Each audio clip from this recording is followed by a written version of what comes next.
7:15 a.m. Gotta get it in. Vitamin D, fish oil, 3 eggs, spinach, sourdough. Breakfast of champions. Some mornings it's kind of tough to get it down. Not super in the mood for it, but I feel like this breakfast, even if I'm not in the mood, it's still doable. So, consistency is key. I want to go a little bit more into the daily routine outside of the actual training sessions. So obviously some really important components to training and staying healthy and injury free is proper hydration, proper fueling, proper sleep. Then I'd also probably throw stretching and some type of decompression to allow your body to sort of relax and recover. Into hydration, me and Sarah have been trying to do a better job of staying hydrated throughout the day. So we aim for 80 ounces in the first 10 hours of the day.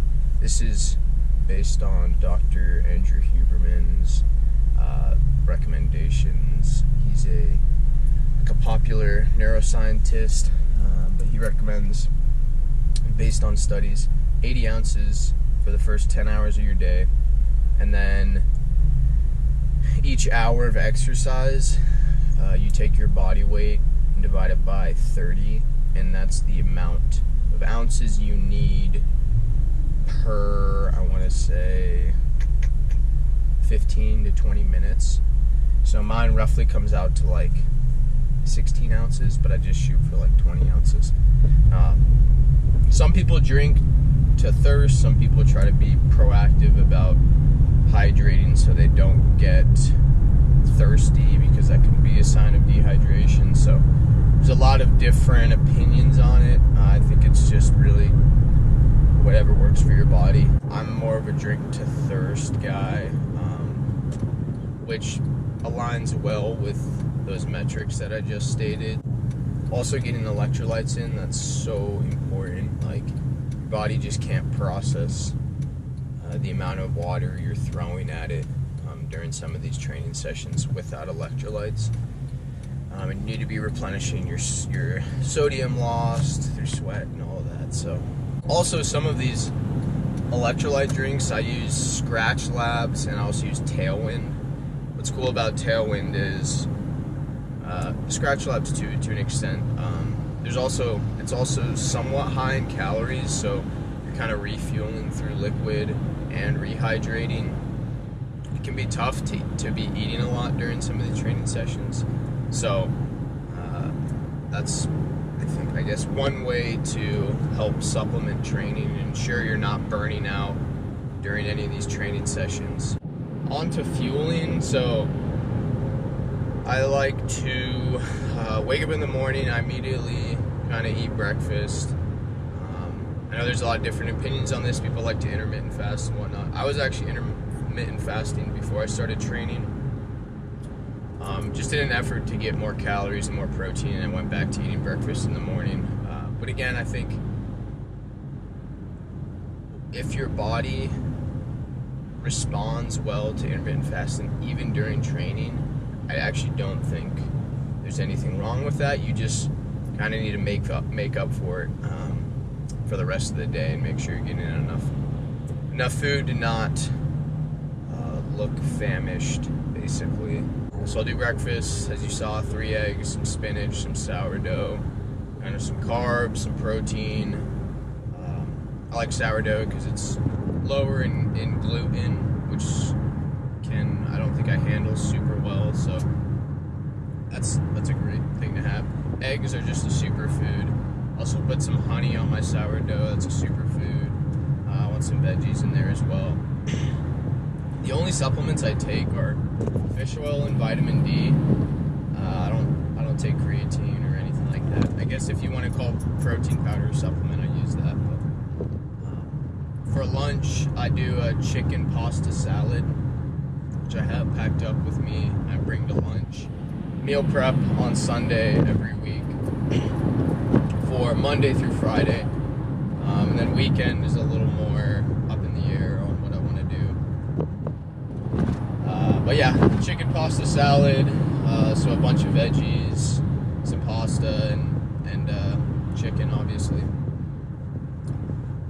And then just some like light oil on top with some vinegar, but same thing, really targeting like good carbs. And pasta was sort of a newer addition, but I think it's helpful just because I've been a little bit hungrier throughout the day, and then also getting the protein from the chicken.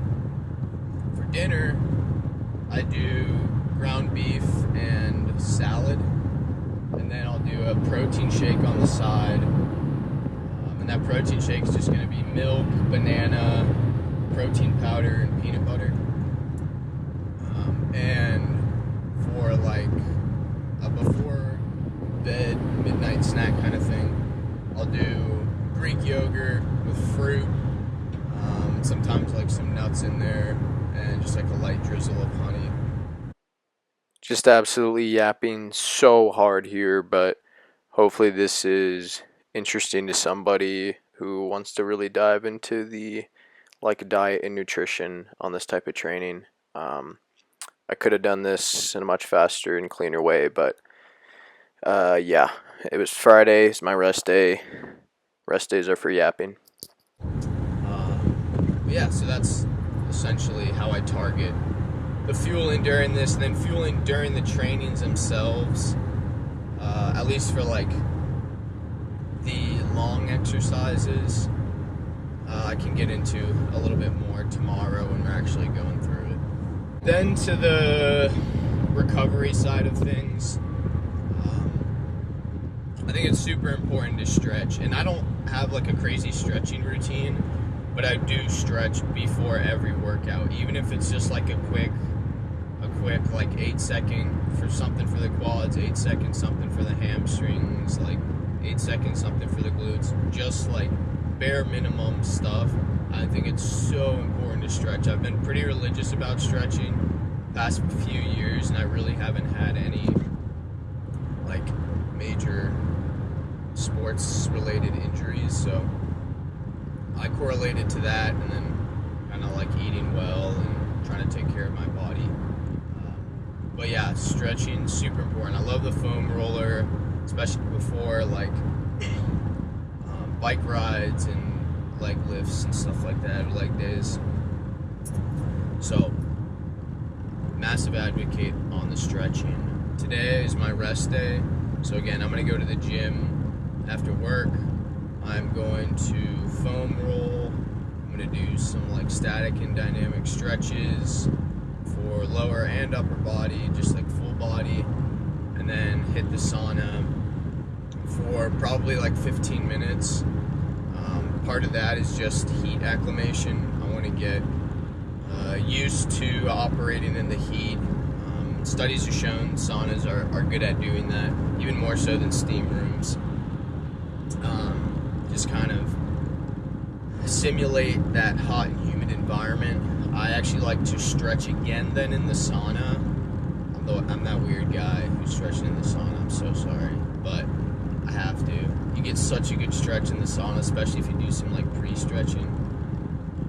Your body's just like loosening right up, and it's like you're moving around a little bit, so I feel like you're getting even hotter. And I'm still kind of a wimp when it comes to the sauna. I can only do like, there's like double level benches, and obviously the top level is hotter because hot air rises. Big brain. I can only do that lower level for like 10 minutes, and I'll usually take like a quick lap around the pool and then right back in for like another 5 minutes, maybe on the top level there. But yeah, I got a long way to go getting acclimated to that heat. As everyone knows, so much of these ultra races or triathlons or whatever it is, long distance races, so much of it is mental. Like your body, your mind will try to stop so far ahead of when your body actually needs to stop.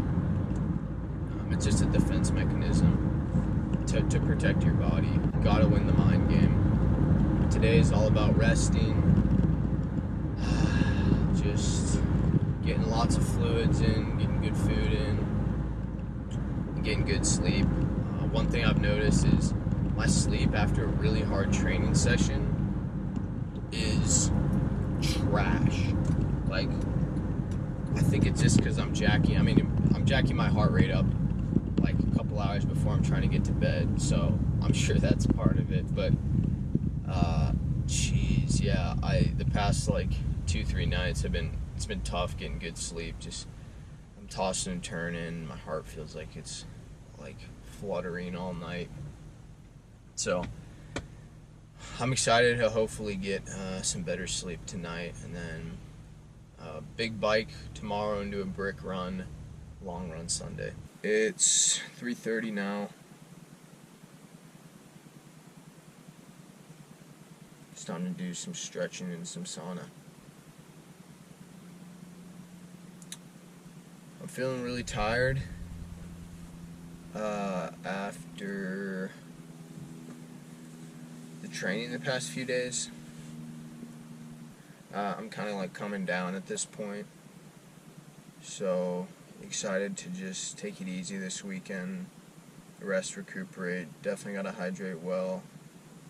I think 3.5 hour bike ride tomorrow into a 40-minute brick run, so just kind of want to preserve myself today. I'm honestly feeling a little under the weather, which I'm kind of nervous about, but I think it's just because I've been going pretty hard this week and not sleeping too well. So good night of sleep. Hopefully I'm feeling ready for tomorrow. Had a good stretch in sauna. Almost home now. It's about 4:45 p.m. So I did a foam roll, then just like static stretching. Went into the sauna. I actually did 15 minutes straight. Quick lap around the pool to cool down, then back in for stretching for like 5 more minutes.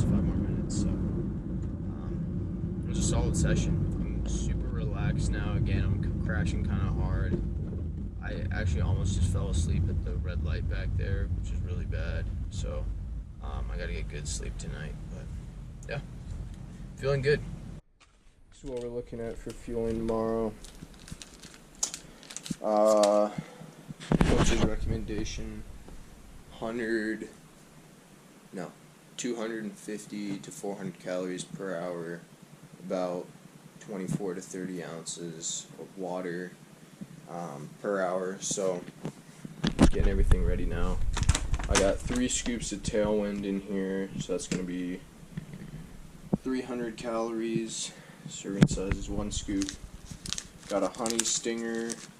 That's going to be 150, 45 from a little fruit leather wrap thing. Scratch Labs Energy Chews. 2 servings in here, so 160. This is about 100 and some change calories of pretzels.